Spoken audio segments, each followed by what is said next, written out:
یغوث یعوق نصر کتنے آکڑے ہو 5 دن پاک کے اون زمانے دے 5 دن پاک کے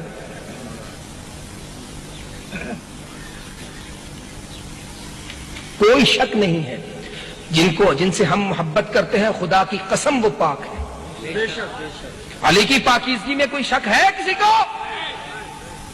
حسین کی پاکیزگی میں کسی کو شک ہے؟ مردود ہے. اگر کوئی شک کرتا ہے اپنے ایمان کا علاج کرے, تجدید ایمان کرے. جس کو حسین کے بارے میں شک ہے, جس کو فاطمہ کے بارے میں شک ہے, اللہ اکبر, وہ بنت رسول اللہ صلی اللہ علیہ وسلم کہ حضور نے محبتوں کے چھاج برسائے ہیں اپنی بیٹی پر, لاڈلی بیٹی, ایسی محبوب بیٹی کہ نبی صلی اللہ علیہ وسلم گھر پر تشریف فرما سیدہ فاطمہ آ جاتی ہیں, نبی صلی اللہ علیہ وسلم کھڑے ہو جاتے ہیں, اپنی جگہ پر بٹھاتے ہیں, فاطمہ یہاں بیٹھ میری بیٹی. کبھی تم نے بھی ایسا سلوک کیا اپنی بیٹی سے؟ اس وقت تک کھڑے رہتے ہیں جب تک فاطمہ بیٹھی ہوئی. آئے کوئی ایسا مہربان بھی ڈھونڈ کے لاؤ, کوئی ایسا گھر میں مثالی کردار بھی ڈھونڈ کے لاؤ. یہ پاک نہیں تو پھر پاک ہے کون؟ بے شک پاک ہے, بنیاد دین نہیں ہے. میری بات سمجھنے کی کوشش کرو. کیا ہے؟ پاک ہے, مطہر ہے. انما یرید اللہ لیذھب عنکم الرجس. اس آیت کا بیج 1000 نہیں, 1 کروڑ 1 لاکھ 101% اس کا مصداق ہے. لا ریب لا شک بھی حق پر ہے, پاک ہے, منزہ ہے, مطہر ہے, مزکہ ہے, حق پر ہے. باقی بھی بغیر حق نہیں. میں قرآن میں سنتا رہتا ہوں, بڑے بڑے علامات الدہر ہیں. آج کل میڈیا آزاد ہے بھائی, ہائے ہائے, سنگ و خشت مقید اور سگ آزاد.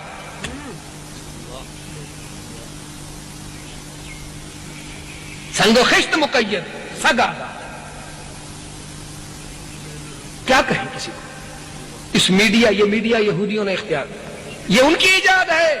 تم پڑھتے نہیں ہو, سنتے نہیں ہو, تمہیں طوطا مینا کی کہانیاں اچھی لگتی ہیں. میں بھی کانتا آتا کہ والی نے تھے, میں بھی سنا ہوا, تم خوش ہے. میرے پاس نہیں ہے, کیا کروں؟ کوئی دل کی بات کروں تو کیا, تیرے دل میں آگ تو ہے نہیں, کلیجہ جلتا ہے. سامنے بیٹھے احباب کو دیکھ کر کلیجہ جلتا ہے. کاش ہم بھی اتنے ہی باخبر ہوتے جتنا ہمارا دانا دشمن باخبر, جس نے ہمارے دین کو ہم سے یوں چھینا ہے, ہمارا عقیدہ ہم سے یوں چھینا ہے کہ ہم کچھ بھی نہ رہے, کچھ بھی نہیں رہے. وہ زمانے میں معزز تھے, مسلمان ہو کر صرف مسلمان تھے, اور ہم کیا ہیں؟ خسرت دنیا والآخرہ. خدا پر یقین نہ رہا, جن پر یقین ہے ان کو معبود بنا لیا. یہ ظلم ہوا, اور یہ محنت ہے, یہ دشمن کی محنت ہے کہ معبود چھین لو, معبود کا دین چھین لو, معبود کے محبوب چھین لو, اور کچھ محبوبوں کو معبود بنا دو. کچھ محبوبوں کو معبود بنا دو. جب وہ معبود بن جائیں گے تو وہ کہے کس کام کا؟ اس کی نماز کا ہے کو پڑھنی, کوئی نہیں پڑھتا. آپ کو معلوم ہے نماز نہیں پڑھتے, ضرورت نہیں. ایک دفعہ یا علی آپ ساری مشکلیں حل, ضرورت ہی کوئی نہیں.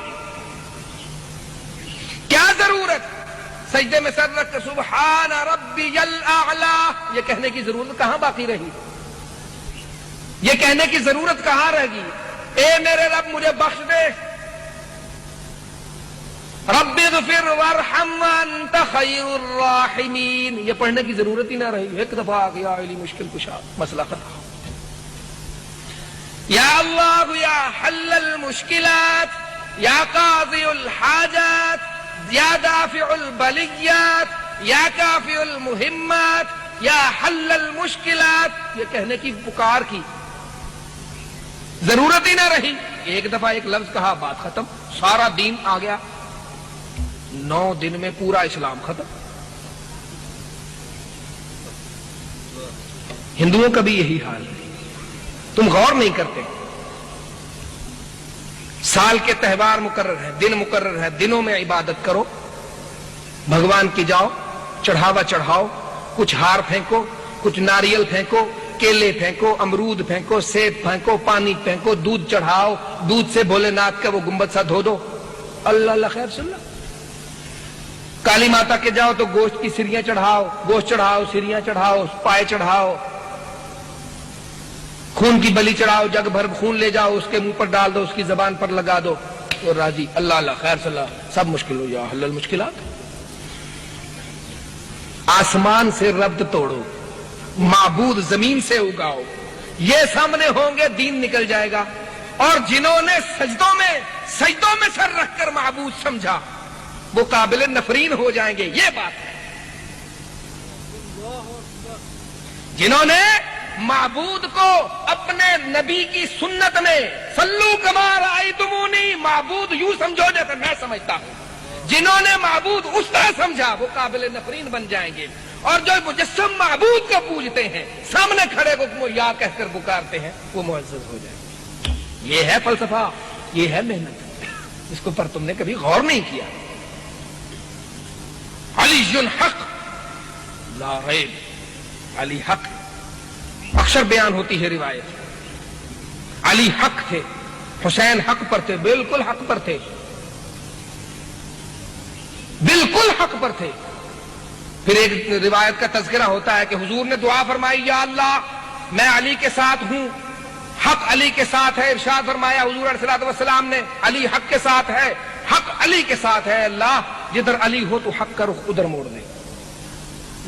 ذرا یہاں کھڑے ہونا، میں آج آپ کو ایک بات دکھانا چاہتا ہوں، میرا یہ جملہ ذہن میں رکھو گے؟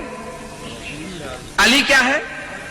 یہ میری بات نہیں ہے، کہا جاتا ہے عموماً، آپ سنتے ہیں علی حق ہے، ہمارا ایمان ہے بے شک علی حق، علی حق ہے۔ حضور فرماتے میں، یعنی کہ وہ جملہ نقل کیا جاتا ہے حضور کے واسطے سے کہ علی حق ہے، میں علی کے ساتھ ہوں، حق علی کے ساتھ ہے، اے اللہ جدھر علی مڑ جائے ادھر حق کو پھیر دے۔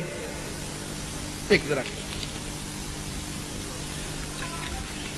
علی نے اپنی بیٹی ام کلثوم عمر کے نکاح میں دی، علی حق ہے؟ نعرہ تکبیر، شان صحابہ، عظمت صحابہ، ماشاءاللہ۔ میں کچھ نہیں پوچھتا، میرا سوال ہے، ماشاءاللہ، علی حق ہے، لا ریب حق، کوئی شک نہیں، علی حق ہے، حق علی کے ساتھ ہے، اے اللہ جدھر علی رخ پھیر لے حق ادھر پھیر دے۔ علی عمر کی طرف پھرا، حق عمر کے ساتھ بھی ہے نا۔